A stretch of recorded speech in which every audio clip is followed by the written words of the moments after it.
사사기 4장 1절부터 10절을 봅니다. 에훗이 죽으니 이스라엘 자손이 또 여호와의 목전에 악을 행하며 여호와께서 하솔에서 통치하는 가나안 왕 야빈의 손에 그들을 파셨으니 그의 군대 장관은 하로셋 학고임에 거주하는 시스라요. 야빈 왕은 철병거 900대가 있어 20년 동안 이스라엘 자손을 심히 학대했으므로 이스라엘 자손이 여호와께 부르짖었더라. 그때 랍비돗의 아내 여선지자 드보라가 이스라엘의 사사가 되었는데 그는 에브라임 산지 라마와 베델 사이 드보라의 종려나무 아래에 거주하였고 이스라엘 자손은 그에게 나아가 재판을 받더라. 드보라가 사람을 보내어 아비노함의 아들 바락을 납달리 게데스에서 불러다가 그에게 이르되 이스라엘의 하나님 여호와께서 이같이 명령하지 아니하셨느냐? 너는 납달리 자손과 스불론 자손 10,000명을 거느리고 다볼산으로 가라. 내가 야빈의 군대 장관 시스라와 그의 병거들과 그의 무리를 기손강으로 이끌어 내게 이르게 하고 그를 내 손에 넘겨주리라 하셨느니라. 바락이 그에게 이르되 만일 당신이 나와 함께 가면 내가 가려니와 만일 당신이 나와 함께 가지 아니하면 나도 가지 아니하겠노라 하니 이르되 내가 반드시 너와 함께 가리라. 그러나 내가 이번에 가는 길에서는 영광을 얻지 못하리니 이는 여호와께서 시스라를 여인의 손에 파실 것임이라 하고 드보라가 일어나 바락과 함께 게데스로 가니라. 바락이 스불론과 납달리를 게데스로 부르니 10,000명이 그를 따라 올라가고 드보라도 그와 함께 올라가니라. 여러분과 함께 수요 강좌를 나눌 때 사사시대를 우리가 연구하면서 사사기에는 5가지의 주제가 하나의 사이클을 이루어 7번 반복되고 있는데 이것이 바로 사사기의 몸통을 이루고 있다고 여러분에게 말씀을 드렸어요. 그 5가지의 주제란 무엇이냐면 먼저는 이스라엘의 배교와 배도입니다. 즉 하나님의 은혜를 입은 이스라엘이 하나님을 버리고 우상 숭배와 불순종에 빠져서 배교하며 배도를 한 것입니다. 두 번째 주제는 하나님의 심판적 징계입니다. 하나님께서는 불순종하며 우상 숭배에 빠져서 배교와 배도의 길을 걷는 이스라엘 백성들을 주변 이방을 통해서 심판적 징계를 베푸시더라고 하는 것이죠. 세 번째 주제는 이스라엘의 회개와 부르짖음입니다. 깊어지는 압제와 고통 속에서 이스라엘이 하나님을 향해서 긍휼을 구하며 기도할 때 네 번째 주제로 이어지는데 사사를 통한 구원입니다. 고통 가운데 부르짖는 이스라엘의 간구를 들으시고 하나님께서는 사사를 통해서 저들을 그 대적에게서 저들을 구원해 내시더라고 하는 거죠. 그리고 마지막 5번째 주제는 평안과 안식입니다. 사사를 통해 이스라엘이 구원을 얻고 하나님께 돌아왔을 때 하나님께서는 그들에게 평안과 안식을 주셨다고 하는 거죠.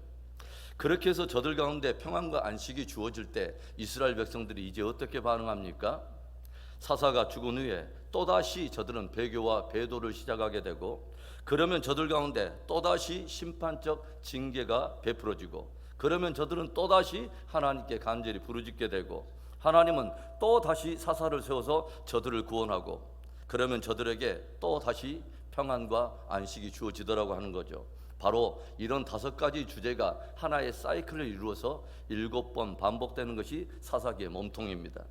오늘의 본문 역시 어떻게 시작되고 있습니까? 1절의 말씀을 보면 에훗이 죽으니 이스라엘 자손이 또 여호와의 목전에 악을 행하며 모압의 압제 속에서 저들이 하나님께 부르짖을 때 하나님께서 왼손잡이 에훗이라고 하는 사사를 일으켜서 이스라엘 백성들을 구원해 주셨는데 그 사사 에훗이 죽고 난 이후에 이스라엘 자손이 또다시 여호와의 목전에 악을 행하며 배교와 배도의 길을 걷기 시작하더라고 하는 거죠.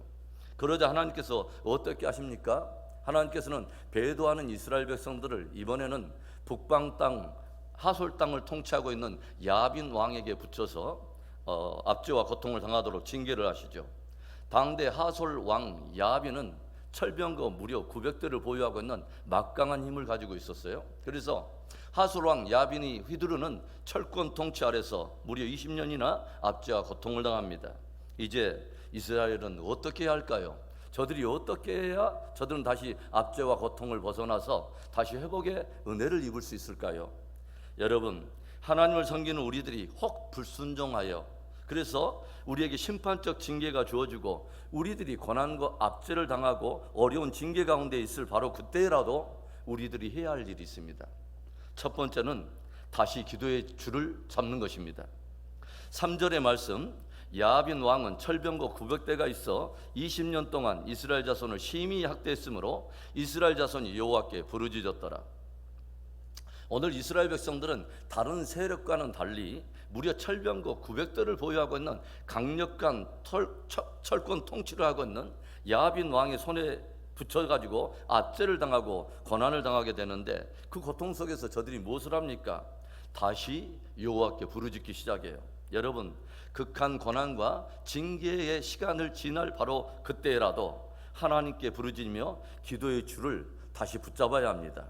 하나님께 부르짖을 때 문제와 상황의 실마리가 풀리기 시작하고 바로 그것으로부터 하나님의 은혜와 긍휼이 시작되기 때문에 그렇습니다.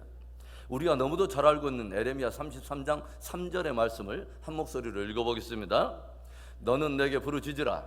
내가 내게 응답하겠고 내가 알지 못하는 크고 은밀한 일을 내게 보이리라. 아멘. 도저히 길이 보이지 않고 실마리가 풀릴 기미조차 보이지 않는 바로 그곳, 바로 그 상황일지라도 너는 내게 부르짖으라는 것입니다. 그러면 네가 한 번도 생각하지 못했던, 네가 감히 상상할 수 없었던, 네가 알지 못하는 크고 은밀한 일을 너에게 보여주리라. 네가 알지 못하는 크고 은밀한 길을 내게 열어주리라 약속하신 것입니다. 앞에 홍해 바다가 넘실대고 뒤에서는 바로의 추적하는 군대의 그 위기 상황, 사면초가 첩첩산중 진퇴양난의 그 상황 속에서 이스라엘 백성들이 했던 아주 유일한 일 하나는 하나님을 향해서 부르짖은 것입니다. 그리고 바로 그때 하나님은 그 어떤 인생도 감히 생각하지 못했던, 상상할 수도 없던 길을 내시죠. 바로 사망의 바다 한가운데 생명의 길을 내신 것입니다. 여러분, 깊이 기억하십시오. 하나님께는 항상 길이 있습니다. 우리들의 실패와 불순종으로 인해서 혹 심판적 징계와 고난을 당할 바로 그때라도 우리들이 꼭 해야 될 일은 다시 기도의 줄을 붙잡고 하나님께 부르짖는 거예요. 오늘도 하나님께 간절히 부르짖는 저와 여러분에게 크고 비밀한 일이 열리기 시작하고 크고 놀라운 길이 보여지는 놀라운 회복의 은혜가 있기를 주의 이름으로 축원합니다.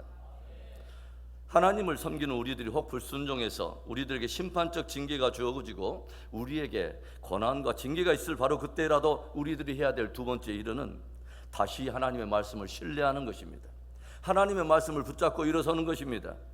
오늘 하나님께서는 압제와 고통 속에서 부르짖는 이스라엘 백성들의 간구를 들으시고 라피도스의 아내인 드보라를 통해서 야벤의 군대를 이스라엘 백성들에게 넘겨주실 승리를 약속해 주십니다.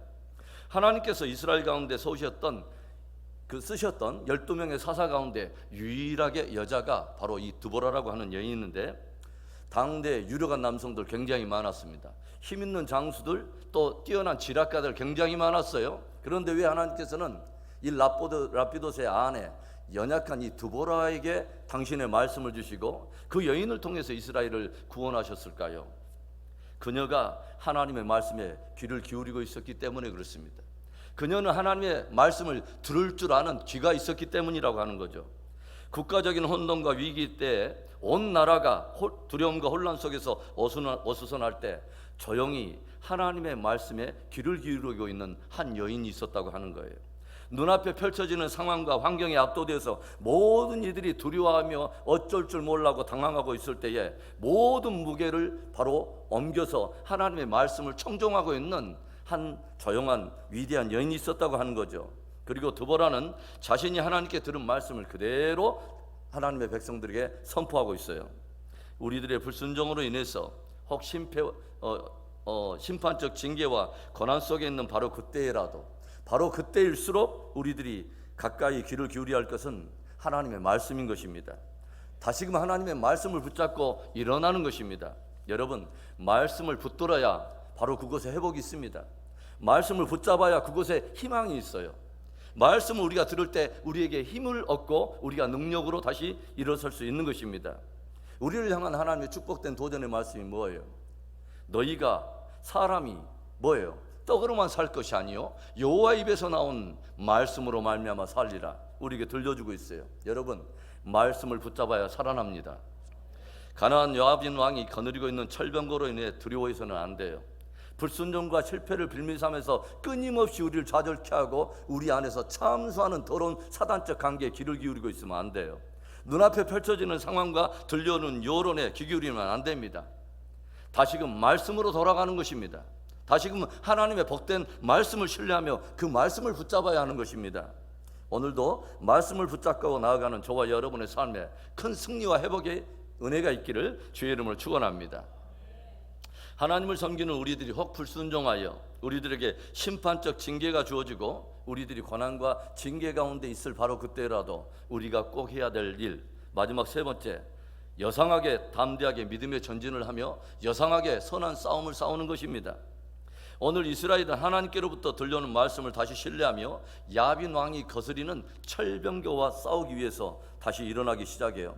두보라가 군대 장관으로 임명한 바락은 스불론과 납달리 자손 가운데 1만 군사를 동원하여 일으켜서 저들을 이끌고 드디어 적들이 진을 치고 있는 게데스를 향해서 나아가기 시작해요. 가나안 족속을 너희들은 진멸하라 하는 하나님의 명령을 불순종하고 지금까지 공정과 타협의 길을 걷던 이 이스라엘 백성들이 그래서 결국은 우상 숭배에 빠져버리고 타락함으로 인하여 징계를 당한 그 이스라엘 백성들이 다시 하나님의 말씀을 붙들고 다시 하나님이 베풀어 주실 은혜를 신뢰하면서 담대히 믿음의 전진을 하며 전장터를 향해서 나아갔다고 하는 거죠. 그리고 하나님께서는 다시금 자기의 자리를 박차고 일어나서 기꺼이 믿음의 선한 싸움을 위해서 나아가는 이스라엘에게 승리를 주시는 것을 우리가 성경을 통해서 보게 되는 것이죠. 사사기를 우리들이 쭉 읽다 보면 적어도 하나님의 백성을 자처하는 이스라엘 백성들이 끊임없이 하나님을 배도하며 불순종하는 이런 역사를 보면서 내심 이스라엘 백성들에 대한 실망을 갖게 돼요. 그런데 저들의 반복되는 실패와 불순종의 모습 안에서 조용히 보니까 나의 모습이 보이고 우리들의 연약한 그런 강팍한 모습들이 보이더라고 하는 거예요. 이제는 평안과 안식을 얻었으면 다시 이제는 정말 온전하게 돌이킬 때도 되었는데 어김없이 등장하는 단어 또 다시. 그런데 이 또 다시 이런 단어들이 우리에게 깊은 실망과 좌절로도 다가오는데 그 동일한 단어가 우리에게 깊은 또 은혜가 되기도 하더라고 하는 거죠. 또 다시 불순종과 실패로 심판적 징계를 당하고 고난을 당하는 우리들에게 하나님께로부터 또 다시 은혜가 베풀어지는 귀한 은혜가 있더라고 하는 거예요. 그 징계와 고난의 때라도 이스라엘에 또다시 부르짖을 때 하나님께서 또 다시 들으시며 크고 비밀한 구원의 길을 내주시더라고 하는 거예요. 그 징계와 고난의 때라도 말씀을 신뢰하고 또 다시 하나님께 나아갔더니 하나님께서는 그 말씀대로 저들을 일으키시고 다시 인도하시더라고 하는 거죠. 그 징계와 고난에 따라도 또다시 믿음의 전진을 하며 기꺼이 선한 싸움을 하는 저들을 위해서 하나님께서 또다시 저들 가운데 역사하시고 저들에게 승리를 주시더라고 하는 거죠. 사랑하는 성도 여러분, 실패하고 불순종해서 그래서 하나님께로부터 징계와 또 고난의 시간을 우리가 지날 때라도 반드시 우리가 붙잡아야 될 것이 있습니다. 다시 기도의 줄을 붙잡는 것입니다. 그리고 다시 말씀을 붙잡는 거예요. 그리고 다시금 믿음의 전진을 하며 여상하게 선한 싸움을 하는 것입니다. 오늘도 우리에게 큰 회복과 승리가 있기를 주의 이름으로 축원합니다.